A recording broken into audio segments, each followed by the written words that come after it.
In the heart of an ancient forest, nestled amongst emerald moss and towering oaks, lived two small, furry creatures named Puku and Puki. They were siblings, bright-eyed and bushy-tailed, but as different as the morning dew in the evening mist. Puku was all energy and instinct. He loved to leap without looking, chase butterflies with reckless abandon, and gather berries from the nearest bush, even if they were still a bit sour. He lived for the thrill of the moment, trusting that things would always work out. Puki, on the other hand, was thoughtful and cautious. She mapped out the safest routes, tested berries for ripeness before plucking, and always considered the consequences of their actions. She worried about winter's approach, about scarce food, and about the mysteries that lay beyond their familiar clearing. One year, the forest whispered of a harsh winter to come. The usual berry patches were dwindling faster than ever, and the nut trees bore scant fruit. A quiet panic began to settle among the forest creatures. Puki felt it acutely, her tiny heart thumping with anxiety. Puku, initially unconcerned, began to notice the worried looks on his sister's face and the increasingly lean bellies of their neighbors. We need to find a new source, Puki, Puku declared one morning, his usual exuberance a little muted. A big one. I heard the old squirrels talk about the Whispering Valley, a place where the sun never truly sets, and fruits grow year-round. Quote, Puki frowned, her brow furrowed. The Whispering Valley, Puku, that's days away, across the treacherous, twisting river, and through the shadow thicket. It's dangerous. No one has ever made it there and back, they say, but no one has ever been so hungry either. Puku insisted, his adventurous spirit rekindled by the desperate need. We have to try, Puki. We can't just sit here and wait for winter to claim us. Quote, Puki, though fearful, saw the truth in Puku's words. They couldn't give up, so, with heavy hearts and determined spirits, the two tiny creatures set off. The first teachings, failure and resilience. Their journey began, predictably, with Puku leading the charge. He bounded ahead, eager to reach their destination. But his haste soon led them astray. They took a path that seemed shorter but ended abruptly at a sheer rock face. They wasted precious hours retracing their steps. Puki's "I told you so" look tempered by Puku's genuine remorse. Life, Puki muttered to herself as they pushed through dense undergrowth, doesn't always offer the shortest path to success. Sometimes, you have to try, fail, and learn to find your way back. A few days later, they reached the twisting river. It was wider and faster than anything they'd ever seen. Puku, without a second thought, tried to leap across a gap where two rocks almost met. He misjudged the distance, slipped on the wet moss, and tumbled into the icy water, barely clinging to a thorny branch. Puki, quick thinking and terrified, grabbed a long, sturdy vine and pulled him back to safety. Puku, shivering and humbled, looked at his sister with wide, grateful eyes. Puku, Puki said gently, sometimes boldness blinds us. Sometimes, we need to stop, observe, and plan. It's not about being fearless, but about being wise with your courage. That night, huddled together for warmth, Puku admitted, I always thought being brave meant just jumping in. But maybe it means taking a breath, looking around, and sometimes, letting someone else help you too.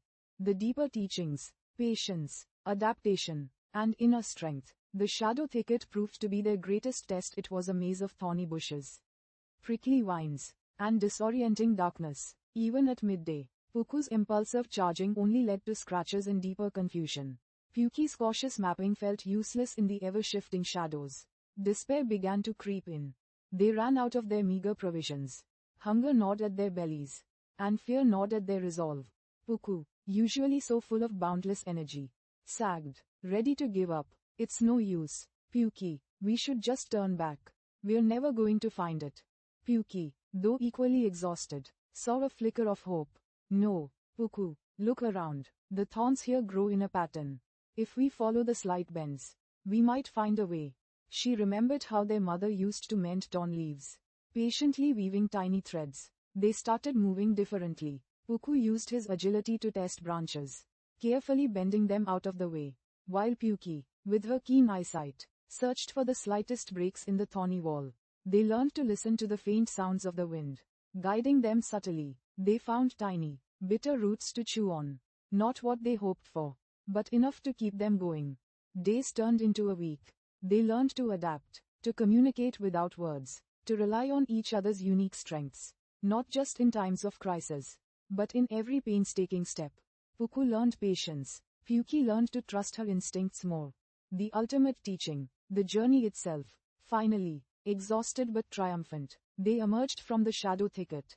Before them lay a valley bathed in a warm, golden light. It wasn't the blazing sun Puku had imagined, but a soft, eternal glow. The trees were lush, and indeed, fruits of all kinds hung ripe and plentiful. They had found the Whispering Valley. They gorged themselves on the sweet, succulent berries, feeling life return to their tiny bodies. But as they ate, a strange quiet settled over them. The berries were delicious. Yes, the valley was beautiful, but it wasn't magical. It was simply a very fertile, hidden place. Puku looked at the valley, then at Puki. His eyes filled with a new understanding. The berries are good, he whispered. But they're not different asterisk from the ones back home. Just more abundant. Puki nodded slowly. The stories made it sound like a paradise that would solve all our problems, but all it really is, Puku, is a place where we can rest and gather. The real magic wasn't here asterisk. Puku understood. He looked at his scarred paws, the stronger muscles in his legs, the way his senses had sharpened, the deep bond he now shared with his sister. He remembered the sting of failure, the chill of fear, the slow, painful process of learning patience and planning. The real magic, Puku said, a profound realization dawning on his face, was getting here. It was learning not to jump head first, and to listen to you. It was learning to trust myself, and to find courage even when I thought I had none left. Puki smiled, a weary but wise smile. Yes, Puku, the Whispering Valley didn't give us strength, or wisdom, or courage. It simply gave us the opportunity to find them within ourselves. The journey, the struggles, the mistakes, the perseverance, that was life's real teaching. They spent a few days in the valley, gathering as much food as they could carry. Their bodies nourished, but their spirits even more so. The return journey was still long, but it felt different. They were no longer just two small creatures. They were experienced adventurers, full of hard-won wisdom. When they returned to their forest, a quiet winter had indeed settled in. But Puku and Puki were ready. They shared their bounty, but more importantly, they shared their story. Their tale became a legend, not just about a magical valley, but about the true magic of life itself.